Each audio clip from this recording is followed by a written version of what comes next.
आणि आता एक रिपोर्ट बघूयात। सैराट सिनेमा आणि त्याचा मन सुन्न करणारा शेवट हा डोक्यात न जाणं अशक्य आहे। सैराटच्या याच शेवटाची आठवण करून देणारी एक भयंकर घटना पुण्याच्या खेड तालुक्यामध्ये घडली आहे।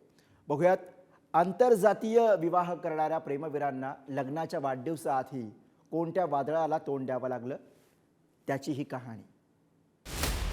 सैराटची आठवण करून देणारी भयंकर घटना। भाऊजीला मारहाण, बहिणीचं अपहरण।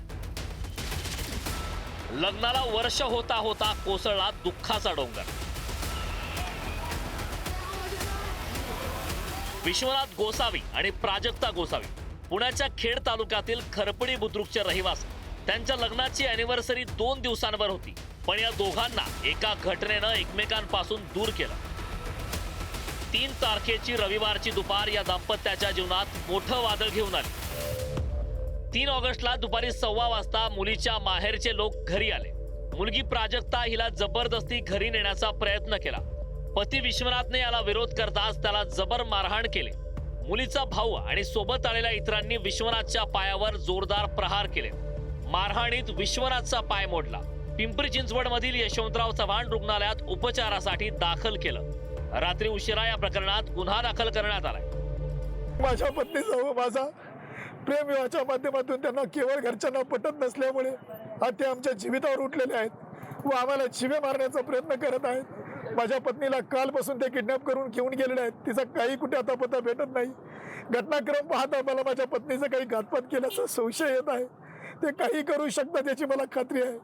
माझा सुद्धा काल मी जर का त्या ठिकाणी ओढत नसतो तर त्यांनी माझा जीवच घेतला असता, कारण ते हत्यारबंद होते। मला न्याय द्यावा व माझ्या पत्नीला लवकरात लवकर शोधून सुखरूपपणे माझ्या हवाली करण्यात यावं।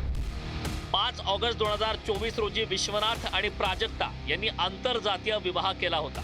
लग्नाच्या वर्षपूर्तीचा आनंद उंबरठ्यावर असताना त्यांच्यावर हा भयंकर प्रसंग ओढवला।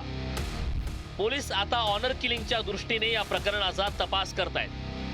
त्यांचे प्रेमसंबंध असून त्यांचा आंतरजातीय विवाह असल्यामुळे मुलीच्या घरच्यांचा त्या लग्नासाठी विरोध होता। त्यामुळे 1 वर्षभर त्यांच्यामध्ये बरेच वाद होते आणि त्या वादामधूनच त्या मुलीला तिथून जबरदस्ती अपहरण करून स्वतःसोबत घेऊन गेले आहेत। त्या गोष्टीचे व्हिडिओ व्हायरल झाले होते। त्याच्यामध्ये बरेच मुलांचा आपण शोध लावला आहे। त्यांच्याकडे आपला तपास चालू आहे आणि लवकरात लवकर मुलगी सुखरूपतेच्या घरी पोहोचेल।